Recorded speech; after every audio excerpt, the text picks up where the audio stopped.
The call came through just as I was finishing some late work on my laptop. At first, I didn't think much of it. My wife FaceTiming me at odd hours wasn't unusual. I answered with the casual, hello, expecting to see her face smiling back at me. Instead, I was greeted by something that made my blood run cold. The camera had tilted awkwardly, showing a hotel bed. And there right in front of me was my wife, with my own brother. For a moment, I froze. My mind tried to deny what my eyes were seeing. They were laughing, touching each other, completely unaware that the call had connected. My chest tightened as I struggled to breathe, every second feeling like an eternity. My wife, the woman I had built a life with, was tangled in the arms of the man I grew up with. I wanted to throw my phone across the room, to end it before the image burned any deeper into my memory, but I couldn't. I stayed, frozen in silence, my hand trembling. My brother's voice carried through the speakers, teasing and mocking in a way I never heard before. That's when it hit me, this wasn't a mistake. This had been going on for some time. Finally, I spoke. Just one word.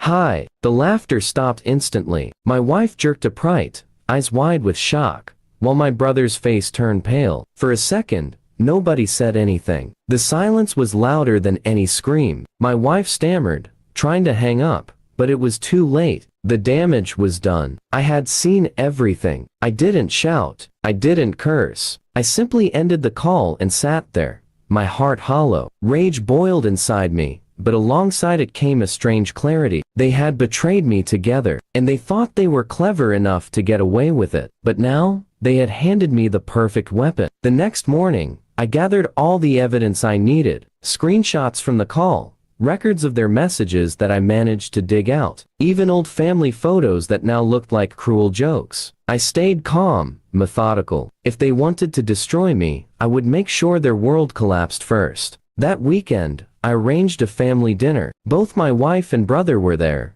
pretending as if nothing had happened. They smiled, played their roles, and thought they were fooling me, but I had prepared something they could never expect. Halfway through the evening, I stood up, cleared my throat, and connected my phone to the TV. I want to share something special with the family, I said. They looked at me curiously, my wife already nervous. And then I hit play. The video of the FaceTime call filled the screen. Gasps echoed around the room as my wife's betrayal played out in front of everyone. My brother's smug laughter turned into shameful silence. My mother covered her mouth. My father's face burned with anger, and the rest of the family stared in disbelief. My wife collapsed into tears, begging for forgiveness. My brother tried to explain, but the evidence was undeniable. I stood there calmly, watching them squirm under the weight of their disgrace. I didn't need to shout anymore. Their downfall was happening in front of the very people whose respect they craved most. When the video ended, I spoke clearly. You thought you could betray me and hide it, but you forgot one thing: I always find the truth. And now, so does everyone else. I walked out,